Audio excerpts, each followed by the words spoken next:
the whole world was stunned to learn the latest lefty lunacy from here in Australia, when at an entire school, all the boys were forced to apologise to the girls for being boys. The story went around the world, and Suzanne Della Basic, who was the journalist from the Herald Sun who broke the story, she joins us now. Suzanne, great to see you. How are you?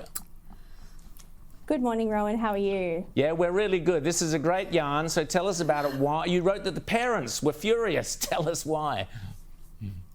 Sure. So parents contacted me really furious about what had happened.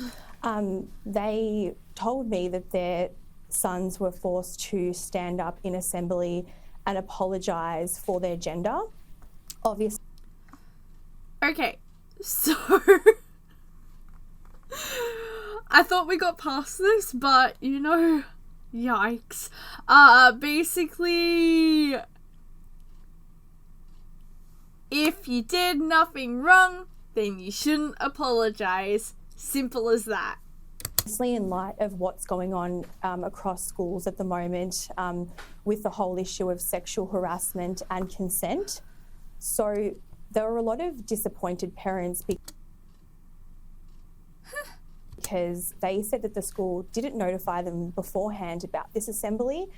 Well, yeah, like, these are big topics, and like, schools typically have, you know, minors. And they said, why should their sons all be labelled the same? So that's where the outrage was sparked from.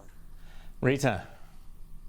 Oh, yes, well, collective guilt is never a good idea. Now, the principal here has come out and said that, yes, this was well-intentioned, but perhaps making the boys apologise for being born boys was a mistake.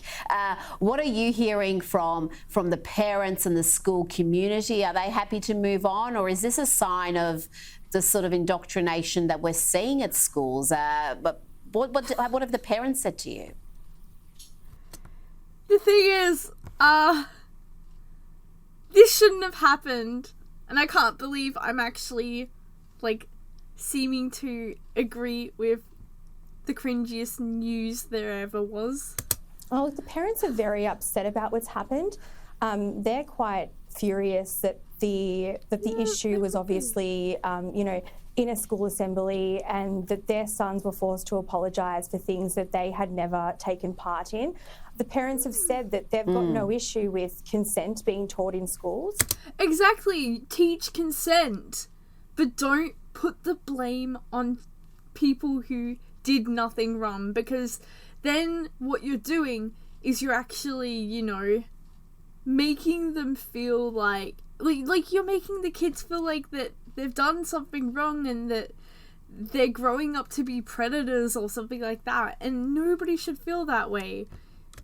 They've just said that, you know, it's not their sons, and why should they apologise? So there's a lot of anger coming out of the school. A parent did actually contact me from the school yesterday just to sort of follow up, and they were very disappointed still that this had taken place, and they're worried that more assemblies and more sort of classes will take place like this without parents actually being notified. Well, that's the thing. Like, back with, like, freaking Lisa, whatever the freaking name is, like, back in the day, she normalized this being aired on public TV, that men are rapists. That was aired on national TV, and it was okay, allegedly.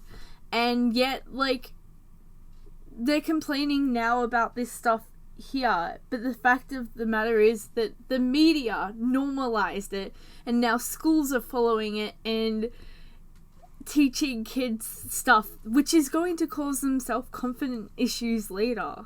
This is ridiculous. Well, I'd be pulling the kids out of the school personally, but that would be my choice. James. What were these both mothers and fathers who were complaining, and what were they saying that their sons were coming home and reporting about that, and how they felt about being singled out as being the member of the gender that is apparently responsible for all the problems in the world? It was mothers and fathers that were complaining about it. So one boy came home and he said, "Mum, I'm not a rapist.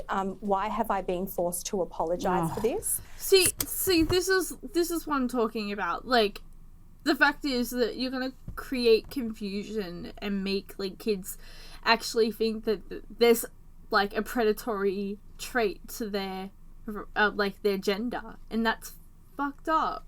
So And how old were these kids, there by was the a way? lot of disappointment. So one of the mothers I had spoken to, her son was 13.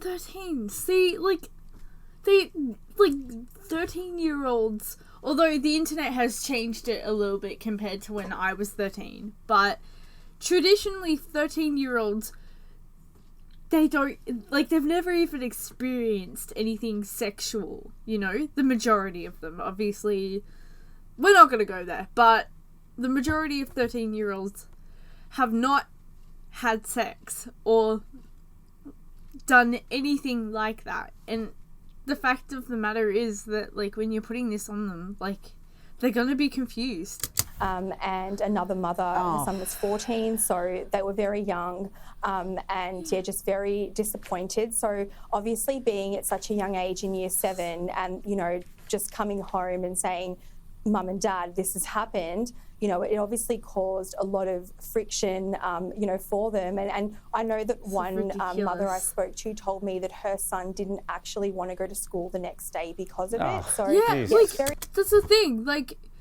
when you're bringing these political issues into schools and putting them on kids, it is going to interfere with their enjoyment of school. Like, you should be making school a safe and happy environment for kids to, you know, get an education, because its purpose at the end of the day is for them to get an education to support them with whatever university course that they want to do later on in life, and to teach them basic math skills and science skills and all of that.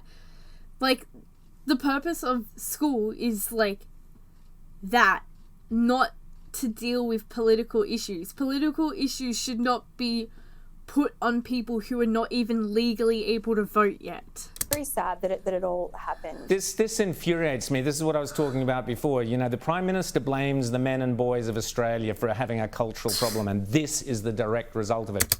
The thing is, the Prime Minister didn't even start it. Like, this has been going on for years, you know?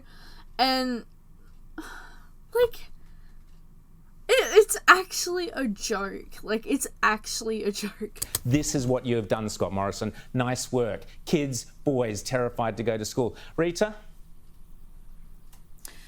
I'm just disgusted. As a mother of a 13-year-old, I would be utterly furious if he was subjected to this. Now, this story has gone global. Newsweek's picked it up. I think that this is, like, all we need to hear about this, because obviously, like, we've only gotten halfway through the video, but the fact of the matter is, let kids be kids. Like, why put these terrible world situations on them while they're young? It's like,